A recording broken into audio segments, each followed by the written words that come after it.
Okay, so in this video, I'm going to take you on a quick little tour of the PLC notebook that I put together for myself and my principal.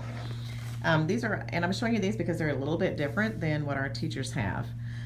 And so the first, of course, the Flex Pocket that we have here just contains basically a protocol that we took the whole staff through at the beginning of the year, just to kind of see different learning styles and stuff like that.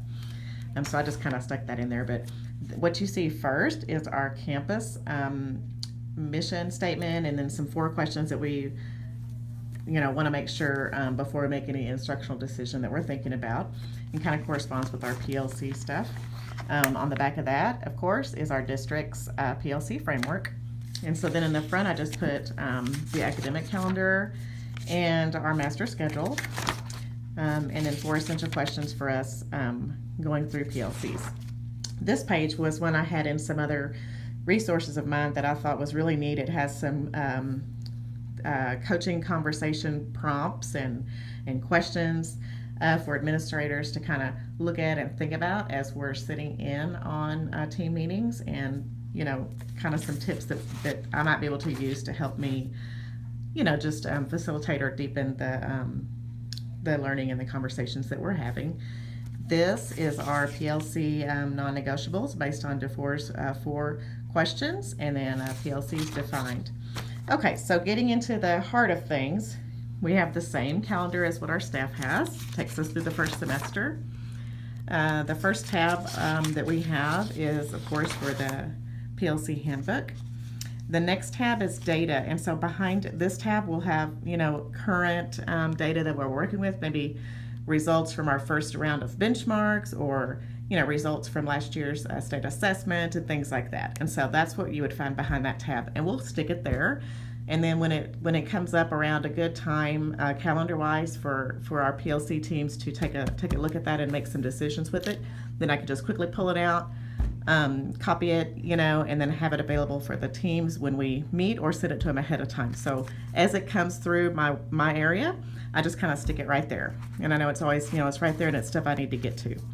So you can see behind and I won't open that up for obvious reasons, I've already got some in there, but behind there, then I have a tab for each grade level.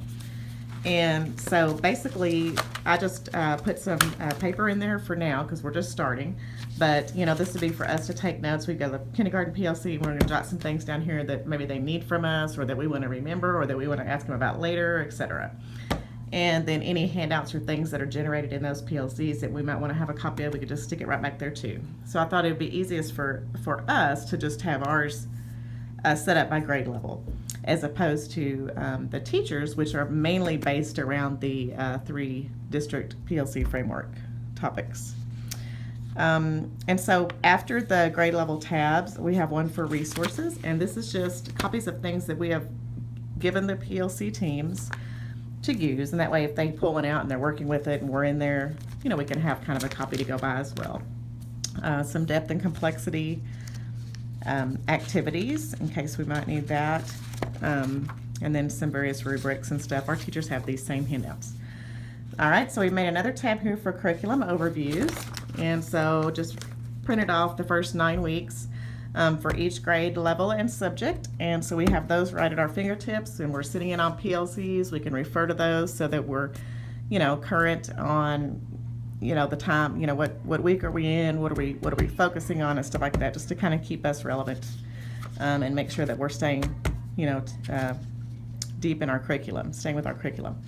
After that, we have LISD assessment tab, and that's basically just our district assessment calendar, the dates, the grade levels, and what assessments they're going to be taking. So we always refer to that, especially when we're thinking about upcoming PLCs and activities that we might need to do with them, or opportunities that we have, maybe to have them bring student work to look at, or have them get some data for us to go through and make decisions on. So this calendar is really helpful. Our teachers have that too.